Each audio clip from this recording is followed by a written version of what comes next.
सुप्रभात बच्चों। पूर्व में हमने रीतिकाल के रीति सिद्ध काव्य धारा के प्रमुख कवि बिहारी दास द्वारा रचित बिहारी सतसई के कुछ चयनित अंशों का अध्ययन किया था, जिसके अंतर्गत बिहारी जी के भक्ति संबंधी दोहे, सांसारिक रीति नीति संबंधी दोहों का अध्ययन किया और इसी क्रम को हम आज आगे बढ़ाएंगे। प्रकट भये द्विजराज कुल, सुबस बसे ब्रज आई, मेरो हरो कलेश सब, केशव केशव राय। इसमें बिहारी दास जी जो है वह केशव अर्थात भगवान श्री कृष्ण और दूसरे अपने पिता केशव राय को संबोधित कर रहे हैं। इस दोहे में बिहारी स्वयं का परिचय दे रहे हैं और इसके साथ ही भगवान श्री कृष्ण के प्रति उन्होंने अपनी भक्ति भावना भी अभिव्यक्त की है। बिहारी कहते हैं कि प्रकट भय द्विजराज कुल, कि भगवान श्री कृष्ण जो है उनका द्विजराज अर्थात श्रेष्ठ चंद्रवंश में जन्म हुआ था और अपनी इच्छा से सुबस बसे ब्रज आई, अपनी स्वेच्छा से ही वह ब्रज प्रदेश में आकर के निवास करने लग गए थे। मेरो हरो कलेश सब, केशव राय, कि हे कृष्ण रूपी केशव राय, आप मेरे सभी प्रकार के कष्टों का, सभी प्रकार के क्लेशों का, जो भौतिक, देविक और देहिक जो कष्ट हैं, उनका निवारण कीजिए। दूसरा इसका अर्थ है कि हे कृष्ण रूपी मेरे पिता केशव राय, आप मेरे सभी भौतिक, देविक और देहिक कष्टों का निवारण कीजिए। बिहारी एक कुलीन परिवार से थे, उसकी ओर संकेत करते हुए कहते हैं कि आप अपनी इच्छा से, स्वयं की इच्छा से ही ब्रज प्रदेश में आकर के बसे। जो इनका पारिवारिक पैतृक निवास स्थान था, उसको त्याग करके, उसको छोड़ करके बिहारी के पिता केशव राय अपनी इच्छा से ब्रज क्षेत्र में आकर निवास करने लग गए थे, ब्रज में आकर के निवास करने लग गए थे। तो आप अपनी स्वेच्छा से इस ब्रज में आकर के बसे हैं और आपका जन्म श्रेष्ठ ब्राह्मण वंश में हुआ है और आप ही मेरे सारे कष्टों का निवारण करने वाले पिता हैं। इस दोहे में बिहारी ने अपने आराध्य, अपने इष्ट देव भगवान श्री कृष्ण के को तो कष्टों के निवारण का निवेदन किया ही है, प्रकारांतर में उन्होंने अपने पिता, अपने कुल का परिचय भी संक्षेप में यहाँ पर दिया है।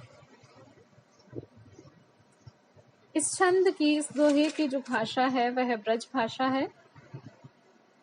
इसमें द्विजराज और सुबस, द्विजराज यानी चंद्र, श्रेष्ठ चंद्रवंश वंश और दूसरा श्रेष्ठ ब्राह्मण वंश, इसमें श्लेष है। इसी तरह सुबस यानी स्वेच्छा से और दूसरा भली प्रकार वास।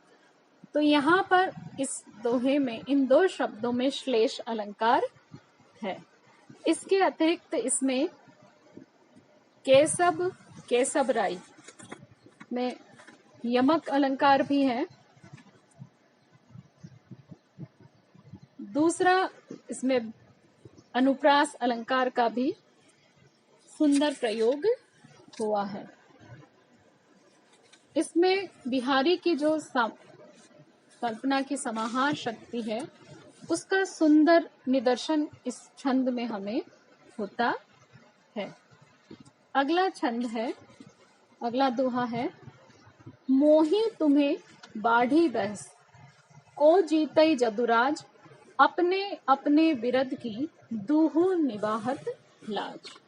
भक्त जब भगवान पर अपना अधिकार समझने लग जाता है तो वह उस परम पिता अपने आराध्य इष्ट देव को चुनौती देने से भी नहीं पीछे हटता। तो यहाँ केशव जो बिहारी है वह केशव अर्थात कृष्ण भगवान को चुनौती देते हुए कह रहे, मोही तुम्हें बाढ़ी बहस को जीते जदुराज।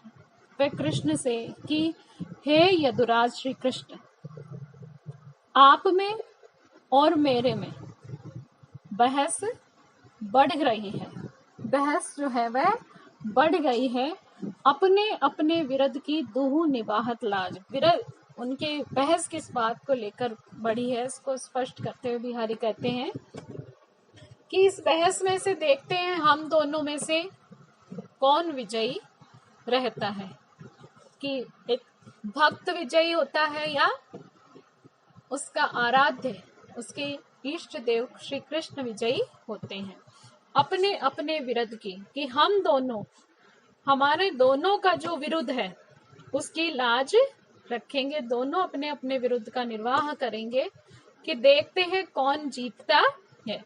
कि मैं तो स्वयं के लिए, इसमें बिहारी कहते हैं कि मेरा विरुद्ध तो है कि मैं इस संसार में जन्मा हुआ अकिंचन, अधम और धृष्ट प्रवृत्ति का एक साधारण भक्त हूँ, आपका शरणागत जीव हूँ, और आप पतित पावन, दीनोद्धारक, भक्त वत्सल, शरणागत का उद्धार करने वाले पतित पावन के विरुद्ध से विभूषित कृष्ण भगवान है।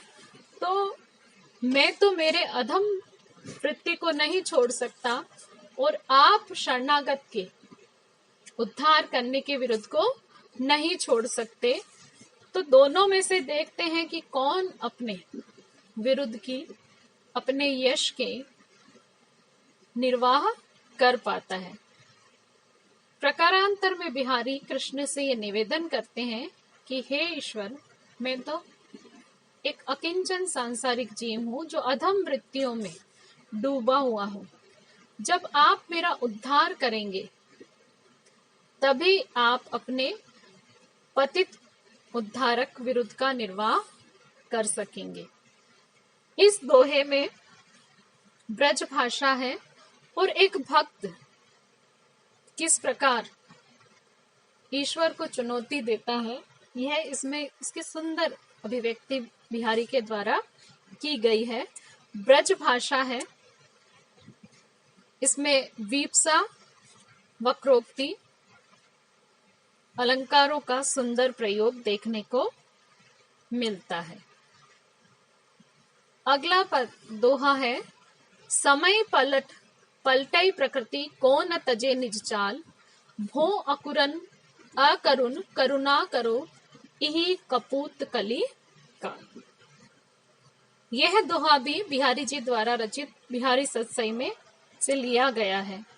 इसमें बिहारी ने परिवर्तनशील जो समय है उस समय की परिवर्तनशीलता के साथ व्यक्ति के व्यवहार में, उसके आचरण में किस प्रकार का परिवर्तन आता है उस पर प्रकाश डाला है। बिहारी कहते हैं समय पलट, कि समय जो है वह बदलता रहता है, समय की प्रकृति ही परिवर्तनशील है। पलटे प्रकृति कौन तजे निज चाल, कि समय बदलता है, समय बदलने के साथ प्रकृति में भी स्वाभाविक रूप से परिवर्तन आ जाता है। इस संसार में ऐसा कौन है जो इस परिवर्तित समय और परिवर्तित होती प्रकृति के साथ अपने स्वभाव को नहीं छोड़ता, या अपनी जो उसकी स्वाभाविक आदतें हैं, उसका जो स्वाभाविक आचरण और व्यवहार है उसको नहीं बदलता। भो अकुरन अकरुण करुणा करो इही कपूत कलिकाल।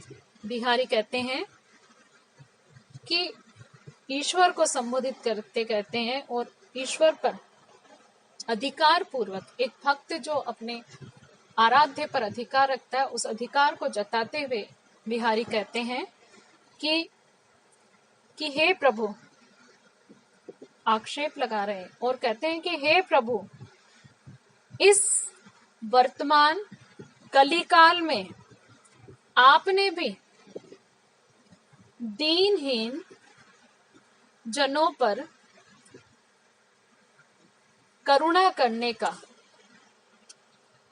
जो आपका स्वाभाविक स्वभाव था, आपकी जो प्रकृति थी, कि जहां कहीं भी किसी दीनहीन व्यक्ति को देखते तो आप उस पर करुणार्द्र होते थे। कलिकाल के प्रभाव से आपने उस स्वभाव को त्याग दिया है। आप भी भक्तों के प्रति निष्ठुर और हृदयहीन हो गए हो, तभी तो मेरे जैसे दीनहीन व्यक्ति जो आपके शरणागत है, उस पर आप करुणा नहीं रखते, उस पर आप दया नहीं करते, आप उसका उद्धार नहीं करते। यहाँ पर बड़े प्रेम के साथ बिहारी ने अपने आराध्य श्री कृष्ण भगवान को उपालंभ दिया है। भाषा ब्रज भाषा है, इसमें अनुप्रास,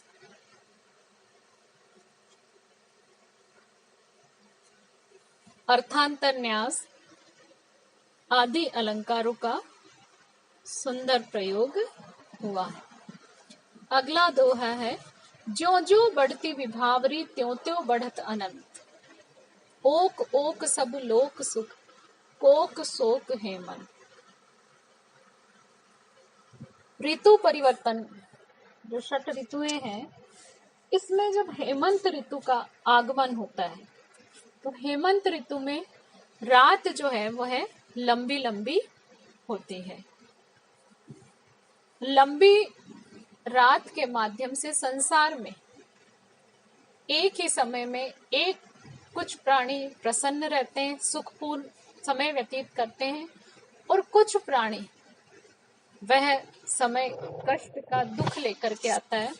तो इस संसार में एक ही समय में सुख और दुख के भाव जो रहते हैं, सुख और दुख के भाव के वृद्धि जो होती है, उसका वर्णन बिहारी ने किया है। बिहारी कहते हैं, जो जो बढ़ती विभावरी त्यों त्यों बढ़त अनंत, कि जैसे जैसे हेमंत ऋतु में रात्रि बढ़ती है, वैसे वैसे प्रत्येक घर में नायक और नायिका के सुख में तो वृद्धि होती है, और जो चकवा पक्षी है उसके दुख की अनंत वृद्धि हो जाती है।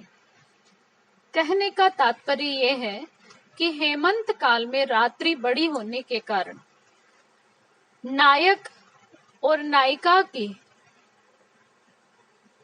हेमंत ऋतु में जो रति क्रीड़ा है वह बढ़ जाती है, और उनका सुख और भी अधिक बढ़ जाता है। इसके ठीक विपरीत जो चक्रवाक पक्षी होता है, अर्थात जो सामान्य भाषा में जिसे हम चकवा कहते हैं, तो चकवा चकवी के लिए कहा जाता है, ये कवि की वदंती है कि वो दिन में तो साथ रहते हैं और रात्रि में चकवा पक्षी अपने प्रिया से उसका वियोग हो जाता है, वो दोनों एक दूसरे से बिछुड़ जाते हैं।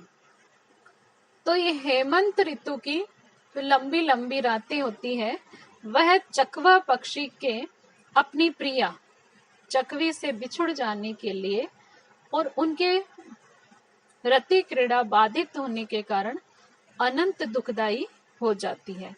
इस प्रकार हेमंत की बड़ी रातें एक और नायक नायिका को सुख प्रदान करने वाली होती है, वहीं चक्रवाक पक्षी के लिए दुख की वृद्धि करने वाली होती है।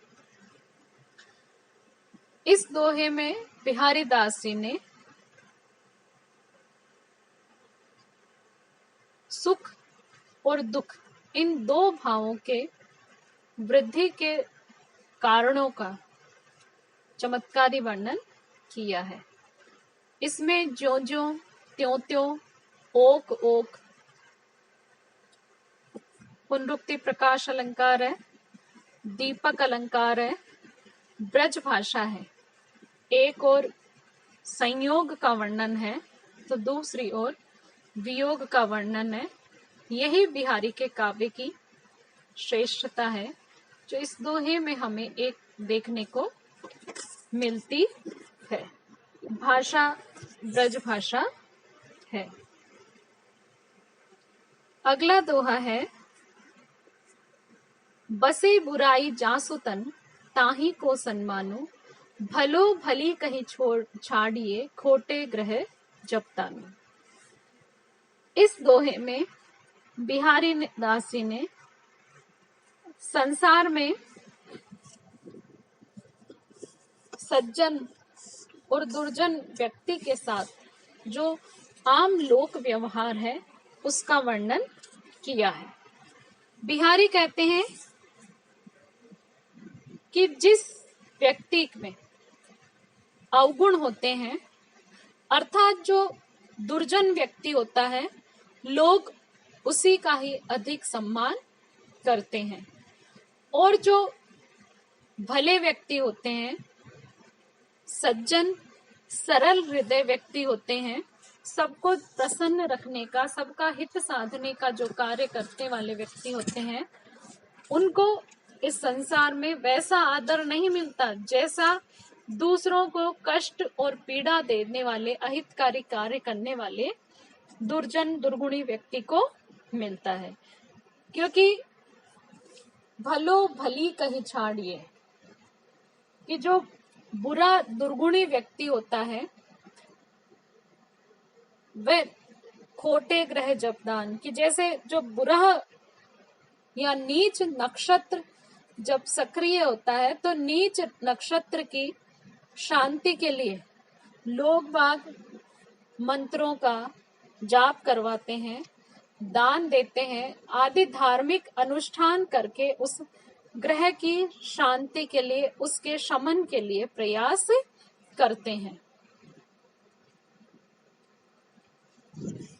और प्रकारांतर में बिहारी ये कहना चाहते हैं कि सज्जन व्यक्ति कष्ट उठा लेता है पर किसी को पीड़ित नहीं करता, लेकिन दुर्जन व्यक्ति दूसरों को कष्ट देता है, पीड़ा देता है, इसीलिए लोग उससे भयभीत रहते हैं और उसके सामने उसका सम्मान करते हैं। लेकिन वास्तव में आदर और सम्मान के वास्तविक अधिकारी जो है वह सज्जन व्यक्ति ही हुआ करते हैं। इसमें ब्रज भाषा है, दृष्टांत अलंकार का प्रयोग हुआ है, अनुप्रास अलंकार है, और लोक व्यवहार की जो सच्चाई है उस पर बिहारी ने प्रकाश